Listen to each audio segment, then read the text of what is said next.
మామిడి పండు పొలలు, మామిడి పండు, పచ్చి కొబ్బరి, బెల్లం మూడింటి సన్నగా తురుముకొని ప్యాన్లో వేసి కొంచెం ఇలాచీ పౌడర్ వేసి బాగా దగ్గరకు అయ్యేంత వరకు మధ్య మధ్యలో కలుపుతూ ఇలా దగ్గరకు అయ్యేంత వరకు వేయించుకోవాలి.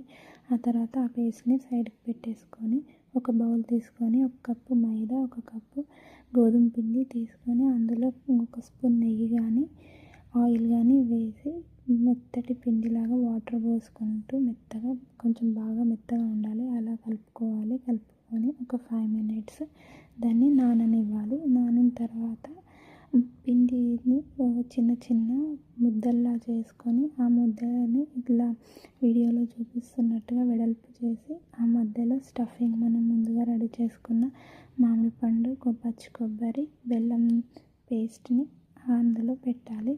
పెట్టేసి గట్టిగా ప్రెస్ చేస్తే అందులో ఉన్న స్టఫింగ్ అనేది బయటికి వచ్చేస్తుంది. కాబట్టి కొంచెం నెమ్మదిగా ప్రెస్ చేస్తూ గట్టిగా ఇలా చేయకుండా కొంచెం నెమ్మదిగా ప్రెస్ చేస్తూ చేసుకోవాలి. చపాతీలా చేసేసుకోవాలి.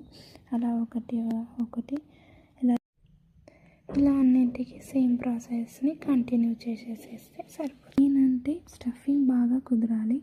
బాగా కుదరడం అంటే మనం ముందుగా ఉడికించుకునేటప్పుడు అందులో ఉండే తేమ మొత్తం వెళ్ళిపోయేంత వరకు మంచిగా ఉడికించుకోవాలి. ఆ తేమ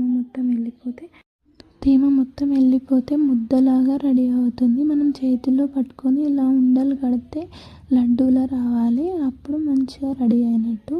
ఆ తర్వాత పెంకని కాస్త వేడి చేసుకొని ఒకదాని తర్వాత ఒకటి వేసుకుంటూ నెయ్యి కానీ ఆయిల్ కానీ వేస్తూ కాల్చుకోవాలి. ఇవి కాలడానికి కొంచెం టైం పడుతుంది. చూసుకొని మంచిగా కాల్చుకుంటే పచ్చి అనేది అనిపించదు. పచ్చిదనం పోయి కొంచెం మంచి ఫ్లేవర్ వస్తుంది. కొంచెం టైం తీసుకున్నా కానీ చాలా టేస్టీగా ఉంటాయి. కానీ ఆయిల్ కానీ నెయ్యి కానీ అప్లై చేయాలంటే 2 వైపులా కాల్చిన తర్వాతనే అప్లై చేసి ఒక 2 సార్లు తిప్పేసుకొని తీసేసుకోవాలి. ముందే ఆయిల్ కానీ అప్లై చేస్తే అవి సరిగ్గా కాలవు. ఈ రెసిపీ మీకు నచ్చినట్టయితే లైక్ చేయండి, సబ్స్క్రైబ్ చేయండి. అండ్ మీరు ట్రై చేసి ఎలా కుదిరాయో కామెంట్ చేయడం మర్చిపోకండి.